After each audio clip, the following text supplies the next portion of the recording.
ओम नमः शिवाय। हम आज की इस गहरी चर्चा की शुरुआत इसी पवित्र नाद के साथ करते हैं। बिल्कुल। ये बहुत ही ऊर्जावान तरीका है शुरुआत करने का। हाँ ना, मतलब आज का विषय ही कुछ ऐसा है। रात के साफ आसमान में जब हम उत्तर दिशा की तरफ देखते हैं तो 7 चमकते हुए तारों का एक समूह दिखाई देता है, जिसे पाश्चात्य दुनिया में लोग बिग डिपर या उर्सा मेजर कहते हैं। जी हाँ, सप्तऋषि मंडल। बिल्कुल। तो क्या ये संभव है कि वो केवल जलती हुई गैस के गोले न होकर एक तरह का खगोलीय बैकअप ड्राइव हो? मतलब एक ऐसी ड्राइव जो सही समय आने पर अपना सारा ब्रह्मांडीय ज्ञान वापस धरती पर डाउनलोड करने का इंतजार कर रही हो। अरे वाह, ये तो बहुत ही आधुनिक और दिलचस्प नजरिया है इसे देखने का। है ना? तो आज के इस डीप डाइव में हम प्राचीन भारतीय ग्रंथों, पुराणों और खगोलीय जानकारियों के एक बहुत ही समृद्ध संकलन के जरिए इन्हीं सप्तऋषियों के रहस्य को डिकोड करेंगे। और खास तौर पर हमारा फोकस एक ऐसे महर्षि पर रहेगा जिनका जीवन विज्ञान, रहस्यवाद और दर्शन का एक अद्भुत संगम है। मेरा मतलब है महर्षि अत्रि। महर्षि अत्रि। ये विषय इसलिए भी इतना जरूरी हो जाता है क्योंकि हम अक्सर जब लोग इन प्राचीन ग्रंथों को पढ़ते हैं तो सप्तऋषियों को बस पौराणिक कथाओं के चरित्र या कोई जादूगर टाइप साधु मान लेते हैं। सही कहा, वो बस दाढ़ी वाले बाबाओं की इमेज बनकर रह गई है। बिल्कुल। लेकिन जब हम इन स्रोतों का गहराई से विश्लेषण करते हैं ना, तो पता चलता है कि ये सातों ऋषि असल में ज्ञान, धर्म और सृष्टि को चलाने वाले मूलभूत नियम हैं। ये ब्रह्मांड के वास्तुकार हैं। और महर्षि अत्रि की कहानी तो इस बात का सबसे बड़ा प्रमाण है कि कैसे प्राचीन समय में भौतिक विज्ञान और शुद्ध चेतना दोनों अलग नहीं थे। तो इस कहानी को एकदम शुरुआत से खोलते हैं। हमारे पास जो स्रोत हैं उनमें सबसे पहला तथ्य यही आता है कि ये सातों ऋषि कोई आम जैविक इंसान नहीं है। जी नहीं, बिल्कुल नहीं। इन्हें भगवान ब्रह्मा के मानस पुत्र कहा गया है। मतलब इनकी उत्पत्ति किसी शारीरिक प्रक्रिया से नहीं हुई है, बल्कि सीधे रचयिता के मानसिक संकल्प से, या कह लें कि उनके थॉट प्रोसेस से हुई है। हाँ, और यहाँ ये समझना भी जरूरी है कि वर्तमान में जो समय चल रहा है ना, ग्रंथों के अनुसार उसे वैवस्वत मनवंतर कहा गया है। मनवंतर थोड़ा इसे आसान भाषा में समझाएंगे? हाँ, देखो, प्राचीन भारतीय काल गणना में ना मनवंतर ब्रह्मांडीय समय का एक बहुत बड़ा चक्र होता है। अगर बहुत ही सरल शब्दों में कहूँ तो ये एक कॉस्मिक टाइम जोन है। अच्छा, एक कॉस्मिक टाइम जोन। बिल्कुल। एक मनवंतर में सभ्यताएं बनती हैं, विकसित होती हैं और फिर अंत में रीसेट हो जाती हैं। और हर मनवंतर के लिए रचयिता 7 नए मार्गदर्शकों की नियुक्ति करते हैं जो उस पूरे समय चक्र में ज्ञान की धुरी बने रहते हैं। हम लोग अभी 7वें मनवंतर में जी रहे हैं और हमारे वर्तमान सप्तऋषि इसी कालखंड की निगरानी कर रहे हैं। ये टाइम स्केल सच में बहुत विशाल है। लेकिन अगर महर्षि अत्रि की बात करें ना, तो इन सातों में उनका जन्म सबसे अलग और विशिष्ट बताया गया है। हाँ, उनका उद्भव बहुत खास है। मतलब जैसे अगर हम महर्षि कश्यप की बात करें तो उन्हें सृष्टि के लगभग सभी जीवों का जनक माना जाता है, चाहे देवता हों, दानव, मानव या पशु पक्षी। उनका पूरा विभाग एक तरह से सृजन और जीव विज्ञान का था। लेकिन महर्षि अत्रि, इनकी उत्पत्ति सीधे ब्रह्मांड जी के नेत्रों से, यानी आंखों से बताई गई है। और ग्रंथों में हर अंग का अपना एक बहुत गहरा दार्शनिक अर्थ होता है। बिल्कुल। तो यहाँ मैं एक छोटी सी तुलना करना चाह रहा था। मतलब अगर सप्तऋषि ब्रह्मांड की एक कैबिनेट या मंत्रिमंडल है, जहाँ कश्यप जी के पास सृजन या कंस्ट्रक्शन का विभाग है, तो महर्षि अत्रि के पास ब्रह्मांडीय दृष्टि और रहस्यवाद का विभाग है। बहुत ही सटीक एनालॉजी है ना? क्योंकि वो सीधे आंखों से जन्मे हैं और आंखों का काम कुछ नया बनाना नहीं होता। आंखों का काम है गहराई से देखना, चीजों को ऑब्जर्व करना और सत्य को पहचानना। एकदम सही। और इसीलिए ग्रंथों में महर्षि अत्रि को रहस्यवादी दृष्टा या मिस्टिक सीयर कहा गया है। उनका मुख्य कार्य ब्रह्मांड के उन गूढ़ नियमों को देखना और समझना था जो आम भौतिक संसार के शोर में कहीं छिप जाते हैं। ये सुनकर मुझे तुरंत जेम्स वेब स्पेस टेलीस्कोप की याद आ गई। अच्छा, वो कैसे? मतलब जेम्स वेब टेलीस्कोप अंतरिक्ष में जाकर नए तारे या ग्रह थोड़ी बनाता है। उसका काम बस उन इंफ्रारेड किरणों को पकड़ना है जो हमारी आम आंखों से नहीं दिखती, ताकि वो ब्रह्मांड के सबसे गहरे और पुराने रहस्यों को देख सके। महर्षि अत्रि का रोल भी कुछ वैसा ही लगता है, ब्रह्मांड के अदृश्य नियमों का गहराई से ऑब्जर्वेशन करना। क्या बात है! ये सच में बहुत ही बढ़िया उदाहरण है। और इसी कमाल की ऑब्जर्वेशन क्षमता के कारण ना उनका जीवन किसी एक दिशा में बंद कर नहीं रहा। आमतौर पर हम देखते हैं कि जो व्यक्ति ब्रह्मांड के रहस्य सुलझाने निकलता है वो दुनिया से कट जाता है, जंगलों में जाकर एकांत ढूंढता है। हाँ, सन्यासी बन जाता है। बिल्कुल, लेकिन महर्षि अत्रि के साथ ऐसा नहीं था। उनका नजरिया इतना व्यापक था कि उन्होंने भौतिक समाज, विज्ञान और यहाँ तक कि गृहस्थ जीवन सबको अपने उस रहस्यवाद का हिस्सा बना लिया। और उनके इसी व्यापक दृष्टिकोण का सबसे बड़ा सबूत उनका पारिवारिक जीवन ही है। मतलब एक तरफ हमारे पास ऐसे वैरागी सन्यासियों की इमेज है और दूसरी तरफ महर्षि अत्रि का विवाह अत्यंत गुणवान देवी अनुसुईया से हुआ। देवी अनुसुईया जो ऋषि कर्दम और देवहूति की पुत्री थीं। हाँ, और स्रोतों के अनुसार उन्हें हिंदू परंपरा की 16 महान सतियों में गिना जाता है। यहाँ एक बहुत ही चौंकाने वाली बात सामने आती है। स्रोत बताते हैं कि देवी अनुसुईया के तपोबल के कारण ही चित्रकूट में गंगा की एक धारा मंदाकिनी नदी के रूप में प्रकट हुई थी। जी बिल्कुल। अब यहाँ एक आम इंसान के लिए विज्ञान और पौराणिक कथा टकराते हुए लगते हैं। मतलब एक इंसान के संकल्प या तपस्या से धरती पर एक नदी का प्रवाह कैसे पैदा हो सकता है? ये सवाल आना बहुत ही स्वाभाविक है, क्योंकि आज के मॉडर्न नजरिए से हम चेतना या कॉन्शियसनेस को बस दिमाग के अंदर की एक बायोलॉजिकल प्रोसेस मानते हैं। हाँ, बस कुछ न्यूरॉन्स का खेल। बिल्कुल, लेकिन जब हम इन प्राचीन ग्रंथों को गहराई से पढ़ते हैं ना, तो वो चेतना को एक भौतिक बल या फिजिकल फोर्स के रूप में देखते हैं। फिजिकल फोर्स जैसे ग्रेविटी? एकदम, ग्रेविटी या इलेक्ट्रोमैग्नेटिज्म की तरह। ग्रंथों में तपोबल का मतलब सिर्फ आंख बंद करके बैठना नहीं है। इसका मतलब है अपने अंदर की ऊर्जा को इतना ज्यादा केंद्रित कर लेना कि वो बाहरी प्रकृति के नियमों के साथ रेजोनेट करने लगे। अच्छा, मतलब फ्रीक्वेंसी मैच कर जाए। हाँ, देवी अनुसुईया ने अपने उसी तपोबल से प्रकृति के जल चक्र या उस क्षेत्र की हाइड्रोलॉजी को सीधे प्रभावित किया। ग्रंथों के हिसाब से ये फिजिक्स का उल्लंघन नहीं था, बल्कि ये चेतना के विज्ञान का सबसे उच्च स्तर का इस्तेमाल था। वाह, ये नजरिया तो सच में कहानी को देखने का तरीका ही बदल देता है।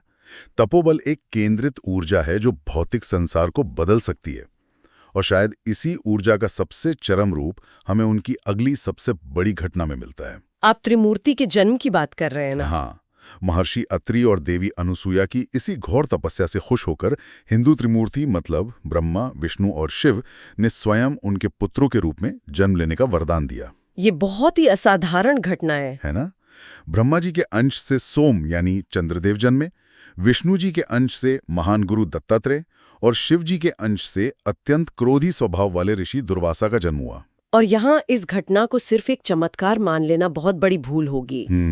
ग्रंथों में ये एक बहुत ही गहरा दार्शनिक प्रतीक है। देखिए, सोम जो है वो मन और चंचलता के प्रतीक है, दत्तात्रेय सर्वोच्च ज्ञान और संतुलन के प्रतीक है, और दुर्वासा जो अपने भयानक क्रोध के लिए मशहूर है, वो असल में ब्रह्मांड की संहारक और अनुशासनात्मक ऊर्जा है। तो मतलब ये तीनों ब्रह्मांडीय शक्तियां एक ही घर में आ गई? बिल्कुल। अत्रि और अनुसुईया के घर, इन तीनों का जन्म ये साबित करता है कि मन की चंचलता, ज्ञान की गहराई और ऊर्जा का उग्र रूप, इन तीनों को एक ही छत के नीचे एक ही परिवार में साधा जा सकता है। लेकिन यहाँ मुझे एक सवाल परेशान कर रहा है। जी पूछिए। सामान्यतः हम कथाओं में सुनते हैं कि देवता तपस्या से खुश होकर कोई वरदान देते हैं, जैसे अमरता दे दी, बहुत सारा धन दे दिया या कोई शक्तिशाली अस्त्र दे दिया। हाँ, भौतिक चीजें देते हैं। सही। लेकिन यहाँ तो त्रिमूर्ति खुद एक मानवीय बंधन में बनने को तैयार हो गई। वो एक माता पिता और संतान के रिश्ते में बंध गए। तो क्या ये प्राचीन ग्रंथ हमें ये नहीं बता रहे कि एक पवित्र और आदर्श गृहस्थी जीवन जंगलों में जाकर किए गए कठोर संन्यास से किसी भी मायने में कम नहीं है? आपने बिल्कुल सही पॉइंट पकड़ा है। ये भारतीय दर्शन का बहुत ही पावरफुल स्टेटमेंट है। ये उस आम धारणा को पूरी तरह खारिज करता है कि भगवान को पाना है तो दुनिया छोड़कर भाग जाओ।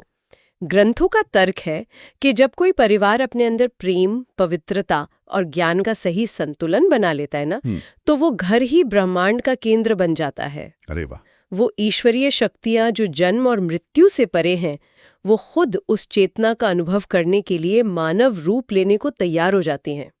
ये गृहस्थ आश्रम को आध्यात्मिक ऊंचाई के एकदम टॉप पर बिठा देता है। ये समझना सच में अद्भुत है कि पारिवारिक जीवन इतना शक्तिशाली हो सकता है। और शायद क्योंकि महर्षि अत्रि ने इस गृहस्थ जीवन को इतनी अच्छी तरह साध लिया था, इसीलिए उनका दिमाग भौतिक ब्रह्मांड के नियमों को समझने के लिए इतना फ्री और तैयार था। बिल्कुल। उनका विज्ञान में जो योगदान है वो तो अचंभित करने वाला है। हाँ, जब मैंने स्रोत पढ़े तो मैं हैरान रह गया। वो ऋग्वेद के 5वें मंडल के मुख्य रचयिता हैं। मतलब पूरे 87 सूक्त हैं उसमें, जिसे आत्रेय मंडल कहा जाता है। जी। और सिर्फ वेद नहीं, आयुर्वेद के क्षेत्र में उनका भारी योगदान है। देवताओं के चिकित्सक अश्विनी कुमारों का उन्हें खास आशीर्वाद था।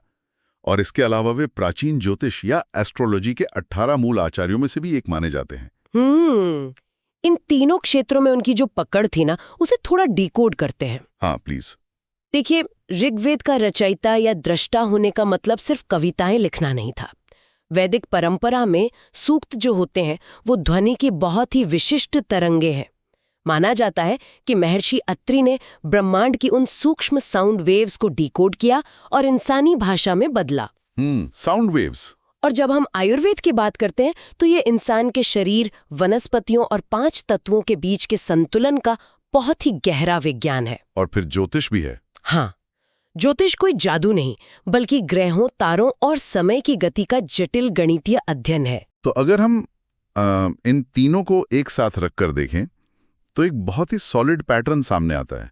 मतलब वेद हो गया ध्वनि और ऊर्जा का विज्ञान, बिल्कुल। आयुर्वेद हो गया जीव विज्ञान और केमिस्ट्री, और ज्योतिष हो गया खगोल विज्ञान और मैथमेटिक्स। इसका सीधा सा मतलब यह है कि महर्षि अत्रि एक ही समय में अंतरिक्ष की गति, उस गति से पैदा होने वाली ऊर्जा और उस ऊर्जा का मानव शरीर पर पड़ने वाला प्रभाव तीनों समझ रहे थे। जी। ये तो मुझे पूरी तरह से एक इंटीग्रेटेड क्वांटम थ्योरी की तरह लग रहा है, जहां मैक्रोकॉस्मस यानी ब्रह्मांड और माइक्रोकॉस्मस यानी हमारा शरीर एकदम आपस में जुड़े हुए हैं। एकदम सही विश्लेषण है ये। देखो, आज के मॉडर्न दौर में हमने ज्ञान को अलग अलग खांचों में बांट दिया है। फिजिक्स अलग है, बायोलॉजी अलग है और अध्यात्म तो बिल्कुल ही अलग है। हाँ, सिलेबस ही अलग है सबका। बिल्कुल। लेकिन अत्रि जी के लिए ये सब अलग नहीं था। उनके लिए एक तारे की गति और एक जड़ी बूटी के उगने का समय दोनों एक ही कॉस्मिक नियम से बंधे थे। और इसी गहरे ज्ञान का एक बहुत ही प्रैक्टिकल रूप हमें त्रेता युग में देखने को मिलता है। अरे हाँ, और यहीं पर मुझे एक बहुत बड़ा विरोधाभास, एक कॉन्ट्रडिक्शन नजर आता है। अच्छा, क्या? रामायण काल में जब भगवान राम, माता सीता और लक्ष्मण वनवास काट रहे थे, तब वे चित्रकूट में महर्षि अत्रि के आश्रम गए थे। जी, बिल्कुल गए थे। हमारे स्रोतों के अनुसार इसी मुलाकात में अत्रि जी ने श्री राम को अत्यंत शक्तिशाली दिव्यास्त्र और एक कभी न खत्म होने वाला अक्षय तरकश दिया था। अब सोचने वाली बात यह है कि अभी तक हम अत्रि जी को एक बहुत ही शांत, मिस्टिक और आयुर्वेद के ज्ञाता के रूप में देख रहे थे। तो एक शांतिप्रिय रहस्यवादी संत अचानक से युद्ध के लिए ऐसे महाविनाशकारी लड़ाकू दिव्यास्त्र क्यों सौंप रहा है? क्या एक आध्यात्मिक गुरु का काम वेपन्स बांटना होना चाहिए? ये कॉन्ट्रडिक्शन हमें तब लगता है जब हम शांति को लाचारी या कमजोरी मान लेते हैं। अच्छा। प्राचीन ऋषियों का जो दर्शन था ना, वो बहुत ही स्पष्ट था। वो जानते थे कि सिर्फ अच्छे अच्छे उपदेश देने से या आंख बंद करके ध्यान करने से किसी आदर्श समाज की रक्षा नहीं की जा सकती। प्रैक्टिकल बात है। हाँ, जब समाज में रावण जैसी दानवी प्रवृत्तियां हावी होने लगे तो उस प्राकृतिक संतुलन को वापस लाने के लिए बल और अस्त्रों की बहुत जरूरत होती है। महर्षि अत्रि दुनिया से भागे हुए कोई लाचार साधु नहीं थे। वो समाज के एक बहुत ही एक्टिव और सक्रिय संरक्षक थे। तो मतलब वो सिर्फ ज्ञानी मुनि नहीं थे, वो एक तरह के डिफेंस स्ट्रैटेजिस्ट भी थे, जो काफी दूरदर्शी थे। बिल्कुल सही कहा आपने। उनका विज्ञान सिर्फ शांति काल के लिए नहीं बना था। राम का जन्म ही बुराई को खत्म करने और धर्म की स्थापना के लिए हुआ था। तो महर्षि अत्रि ने अपने विज्ञान और तपोबल से जो भी अस्त्र बनाए थे, उनका सही हाथों में जाना बहुत जरूरी था। राम को अस्त्र देकर वो ये साबित करते हैं कि सच्चा संत वही है जो समाज बनाने के साथ साथ जरूरत पड़ने पर उसे बचाने के लिए युद्ध की तैयारी भी रखे। ये बात सच में इन ऋषियों की जो पुरानी छवि है ना, उसे पूरी तरह तोड़ देती है। ये जंगलों में बैठे बेचारे साधु नहीं, सभ्यताओं को चलाने वाले रणनीतिकार थे। बिल्कुल। और अब अगर महर्षि अत्रि की इस बैलेंसिंग और बहुआयामी प्रकृति को सप्तर्षि मंडल के बाकी ऋषियों के साथ रखकर देखें ना, तो ये पूरा सिस्टम एक सभ्यता के ब्लूप्रिंट की तरह दिखने लगता है। हाँ, ये पूरा खाका बहुत ही दिलचस्प है। स्रोतों में जो बाकी सप्तऋषियों की कहानियां हैं वो इसे साबित करती हैं। महर्षि वशिष्ठ और विश्वामित्र की कहानी ही ले लीजिए। वशिष्ठ और विश्वामित्र का जो द्वंद्व है वो प्राचीन इतिहास का बहुत ही महत्वपूर्ण हिस्सा है। बिल्कुल। वशिष्ठ जी जन्म से ब्राह्मण हैं, ब्रह्मा जी के प्राणवायु से जन्मे हैं, उनके पास ब्रह्म तेज है। ये ब्रह्म तेज क्या होता है? ब्रह्म तेज का मतलब है एक बहुत ही शांत, अंतर्निहित और कभी न टूटने वाला आध्यात्मिक गुरुत्वाकर्षण। उनके पास कामधेनु की पुत्री नंदिनी गाय थी। और वहीं दूसरी तरफ विश्वामित्र जन्म से एक क्षत्रिय राजा थे। उनके पास क्षत्रिय बल यानी भयंकर सैन्य शक्ति थी। और हमारे स्रोतों के अनुसार जब राजा कौशिक यानी विश्वामित्र ने अपनी सेना के दम पर वशिष्ठ जी से वो नंदिनी गाय छीननी चाही, तो उनकी पूरी सेना और क्षत्रिय बल वशिष्ठ जी के उस शांत ब्रह्म तेज के सामने चकनाचूर हो गया। जी। लेकिन विश्वामित्र जी भी हार मानने वालों में से नहीं थे। उन्होंने अपना पूरा राजपाट छोड़ दिया और हजारों सालों तक घोर तपस्या की, ताकि वो आध्यात्मिक पावर, वो ब्रह्म तेज हासिल कर सके। और आखिर में उन्हें वो मिला भी, और वो ब्रह्मर्षि कहलाए। इस घटना के पीछे का संदेश पता है क्या है? क्या? वशिष्ठ जी जहां जन्म से मिली दैवीय कृपा, असीमित धैर्य और क्षमा के प्रतीक है, वहीं विश्वामित्र मानव संकल्प की सबसे ऊंची उड़ान है। वो इस बात का सबूत है कि एक इंसान अपनी इच्छा शक्ति और मेहनत से अपना भाग्य और अपनी प्रकृति भी बदल सकता है। और एक समाज को इन दोनों तरह की ऊर्जाओं की जरूरत होती है। बिल्कुल होती है। और समाज को चलाने के लिए न्याय और कानून भी तो चाहिए। यहाँ एंट्री होती है महर्षि गौतम की। न्याय शास्त्र के रचयिता। हाँ, और वो न्याय और कानून को लेकर इतने सख्त थे कि जब देवराज इंद्र ने छल से उनकी पत्नी अहिल्या के साथ बुरा व्यवहार किया, तो गौतम जी ने अपनी पत्नी को पत्थर बन जाने का श्राप दे दिया था। मतलब ये सुनने में बहुत ही भयंकर और कठोर फैसला लगता है, लेकिन फिर उन्होंने ही करुणा दिखाते हुए ये भी बताया कि श्रीराम के चरणों के स्पर्श से उनका उद्धार होगा। देखिए, गौतम ऋषि की ये कहानी जो है ना, ये ब्रह्मांडीय कानून यानी कर्म के अटल नियमों को दिखाती है। हाँ, कर्म का सिद्धांत। ये बताती है कि न्याय अंधा नहीं होता, लेकिन वो कठोर जरूर होता है।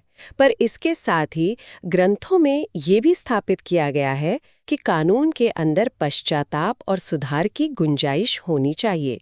कर्म का कानून सिर्फ सजा देने के लिए नहीं है, वो शुद्धिकरण के लिए है। और अगर कठोरता की बात हो ही रही है, तो महर्षि जमदग्नि का किस्सा तो और भी कंपा देने वाला है। ओहो, जमदग्नि जी, उनका अनुशासन तो अलग ही स्तर का था। हाँ, मतलब वो कर्तव्य के इतने पक्के थे कि जब उनकी पत्नी रेणुका से मानसिक स्तर पर बस एक छोटी सी भूल हुई, तो उन्होंने अपने ही बेटे परशुराम को अपनी माता का सिर धड़ से अलग करने का आदेश दे दिया। जी। परशुराम जी ने आज्ञा मानी भी, और बाद में पिता से वरदान मांगकर माता को वापस जिंदा भी करा लिया।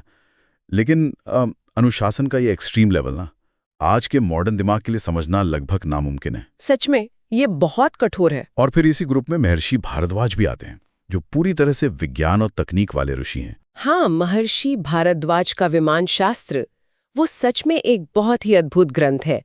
उसमें 8 अध्याय और लगभग 3000 श्लोक है, जिनमें यात्री विमान, लड़ाकू विमान और यहाँ तक कि अंतरिक्ष यान बनाने के सिद्धांतों का जिक्र है। अरे बाप रे! अब आप इन सभी को एक फ्रेम में रखकर देखिए। वशिष्ठ का धैर्य, विश्वामित्र का भयंकर संकल्प, गौतम का सख्त न्याय, जमदग्नि का कठोर अनुशासन, भारद्वाज का विज्ञान और कश्यप का सृजन। एक पूरी सभ्यता चलाने के लिए ये सब कुछ चाहिए। बिल्कुल, लेकिन यहाँ एक कैच है। इन असीम और कई बार उग्र ऊर्जाओं के बीच में बैलेंस कौन बनाएगा? और यहीं पर महर्षि अत्रि का महत्व निकल कर आता है। एकदम सही। महर्षि अत्रि रहस्यवाद, भक्ति और उस ब्रह्मांडीय दृष्टि का प्रतीक है जो सीधे रचयिता की आंखों से आई है। एक एंकर की तरह। हाँ, वो एक एंकर है। वो ये पक्का करते हैं कि भारद्वाज का विज्ञान विनाशकारी न बन जाए, जमदग्नि का अनुशासन क्रूरता में न बदल जाए और विश्वामित्र का संकल्प कहीं उनका अहंकार न बन जाए। अत्रि जी इन सभी ताकतों को परम सत्य से जोड़ के रखते हैं। मतलब वो इस पूरे सप्तर्षि मंडल की बैलेंसिंग धुरी है। बिल्कुल। ये पूरा ढांचा तो सच में एक परफेक्ट कॉस्मिक गवर्नेंस सिस्टम लगता है। अब इस पूरी चर्चा को इतिहास के पन्नों से निकालकर थोड़ा आज और आने वाले कल के संदर्भ में देखते हैं। क्योंकि हमारे स्रोतों में एक बहुत ही बड़ा सवाल छुपा है। ये सातों ऋषि आज कहाँ हैं? क्या उनका काम अब खत्म हो गया है? प्राचीन खगोल विज्ञान के हिसाब से उनका काम कभी खत्म नहीं होता। जैसा हमने शुरू में भी कहा था, ये सातों ऋषि आज भी उत्तरी आकाश में सप्तर्षि मंडल या उर्सा मेजर के तारों के रूप में मौजूद हैं। हाँ, वो 7 चमकते बिंदु। और महर्षि अत्रि उसी तारामंडल का एक बहुत ही चमकीला हिस्सा है। ग्रंथों का ये मानना है कि वो सिर्फ हमारी पृथ्वी के नहीं बल्कि पूरे ब्रह्मांड के मार्गदर्शक बन चुके हैं। वो ऊपर से सृष्टि के हर विकास और हर पतन पर नजर रखे हुए हैं। और स्रोतों में जो भविष्यवाणी की गई है ना, वो सबसे ज्यादा हैरान करती है। बताया गया है कि जब ये वर्तमान कलयुग अपने चरम पर होगा, जब धर्म और प्राकृतिक बैलेंस एकदम बिगड़ जाएगा और भगवान विष्णु के 10वें अवतार कल्कि पृथ्वी पर आएंगे जी, तब ये सातों ऋषि, जिनमें महर्षि अत्रि भी शामिल हैं, वो वापस मानव रूप में पृथ्वी पर अवतरित होंगे। वो आएंगे और भगवान कल्कि को वेदों, धर्मशास्त्रों और ब्रह्मांड के नियमों का वो शाश्वत ज्ञान फिर से देंगे, ताकि एक नए युग यानी सतयुग की शुरुआत हो सके। ये भविष्यवाणी हमें एक बहुत बड़ी बात सिखाती है। ये बताती है कि सच्चा ज्ञान कभी भी पूरी तरह नष्ट नहीं होता। बड़ी लाइब्रेरियां जला दी जाती हैं, समाज भटक जाता है, लेकिन ब्रह्मांडीय नियम हमेशा सुरक्षित रहते हैं। सप्तऋषि मंडल उसी ज्ञान की खगोलीय बैकअप ड्राइव है। ब्रह्मांड खुद को बचाने की व्यवस्था खुद ही कर लेता है। क्या बात है। जब सही समय आएगा ना, तो वो सारा डेटा, वो सारा ज्ञान इन ऋषियों के जरिए वापस पृथ्वी पर डाउनलोड हो जाएगा। ये विचार बहुत ही पावरफुल है। मतलब जब हम रात के साफ आसमान में उन तारों को देखते हैं, तो हमें ये याद रखना चाहिए कि वो सिर्फ करोड़ों लाइट ईयर्स दूर जलती हुई गैस के बेजान गोले नहीं हैं। बिल्कुल नहीं। ग्रंथों के अनुसार वो एक रिमाइंडर है कि ज्ञान और मार्गदर्शन हमेशा हमारे ऊपर मौजूद है, बस सही समय और मानवता की सही पात्रता का इंतजार है। और मुझे लगता है कि महर्षि अत्रि का जो वो रहस्यवादी और बैलेंस्ड नजरिया है ना, वो आज के समय में सबसे ज्यादा रेलेवेंट है। हाँ, कैसे? आज हमारी सभ्यता विज्ञान और तकनीक में बहुत आगे निकल गई है, लेकिन अक्सर हम उस विज्ञान को चेतना या कॉन्शियसनेस से अलग कर देते हैं। अत्रि जी का पूरा जीवन ये स्थापित करता है कि आप एक ही समय में एक कमाल के वैज्ञानिक और एक परम भक्त दोनों हो सकते हैं। इन दोनों रास्तों में कोई दुश्मनी नहीं है, बल्कि ये एक ही सत्य तक पहुंचने के दो अलग अलग रास्ते हैं। तो अब वक्त आ गया है कि इस गहन अन्वेषण के सभी तारों को एक साथ जोड़ा जाए। बिल्कुल। हमने शुरुआत की ब्रह्मा जी की आंखों से, अत्रि जी के जन्म के साथ, जो उनके रहस्यवादी रूप को दिखाता है। फिर हमने देखा कि कैसे उन्होंने और देवी अनुसुईया ने अपने तपोबल से त्रिमूर्ति को पुत्र रूप में पाकर एक आदर्श गृहस्थ जीवन की महिमा को स्थापित किया। जी। उनके उस वैज्ञानिक रूप को भी समझा जहां वो ऋग्वेद की ध्वनियों को डिकोड करते हैं, आयुर्वेद बनाते हैं और जरूरत पड़ने पर समाज की रक्षा के लिए दिव्यास्त्रों का निर्माण कर उन्हें श्री राम को सौंपते हैं। और आखिर में हमने देखा कि कैसे वो बाकी उग्र ऋषियों के बीच बैलेंस का एक मजबूत स्तंभ हैं। ये सच में एक बहुत ही विशाल और प्रेरणादायक विरासत है, जो हमें याद दिलाती है कि विज्ञान, अध्यात्म, परिवार और सत्य की खोज ये अलग अलग दिशाएं नहीं हैं। ये एक ही सार्थक जीवन के अलग अलग डायमेंशंस हैं। बिल्कुल। और अब इस अन्वेषण को विराम देने से पहले मैं श्रोताओं के लिए एक ऐसा विचार छोड़ना चाहता हूं जिस पर गहराई से सोचा जा सकता है। बताइए। हमने अभी चर्चा की कि ये सप्तऋषि आसमान में तारों के रूप में मौजूद हैं और भविष्य में कल्कि अवतार के समय वापस आएंगे। हाँ, ग्रंथों में यही लिखा है। लेकिन अगर ये ऋषि आसमान से लगातार हम पर नजर रखे हुए हैं और ज्ञान का इतना बड़ा भंडार अपने अंदर समेटे हुए हैं, तो क्या ये संभव नहीं है कि मानव जाति जब भी अपने सबसे मुश्किल दौर से गुजर रही होती है, तो ये सप्तऋषि मंडल किसी अवतार के आने का इंतजार नहीं करता? मतलब आप क्या कहना चाह रहे हैं? मतलब ये कि क्या ऐसा नहीं हो सकता कि आज भी इसी पल वो तारों के रूप में हमारी चेतना के अवचेतन मन में ज्ञान की अदृश्य किरणें लगातार भेज रहे हो? अरे वाह! आज के युग में जो अचानक बड़ी बड़ी साइंटिफिक डिस्कवरीज होती हैं या जो बड़े आध्यात्मिक विचार किसी के दिमाग में अचानक बिजली की तरह कौंध जाते हैं, जिन्हें हम यूरिका मोमेंट कहते हैं, क्या वो सच में सिर्फ हमारे इंसानी दिमाग की उपज हैं? हाँ, सोचने वाली बात है। या फिर अनजाने में इन्हीं तारों से और खास तौर पर महर्षि अत्रि के उस रहस्यवादी दृष्टि वाले तारे से मिलने वाले सूक्ष्म संकेत हैं? ओम नमः शिवाय। इसी विचार के साथ आज के इस अन्वेषण को यहीं समाप्त करते हैं। ब्रह्मांड और उन सितारों को देखने का नजरिया अब निश्चित रूप से हमारे लिए पहले जैसा तो नहीं रहेगा।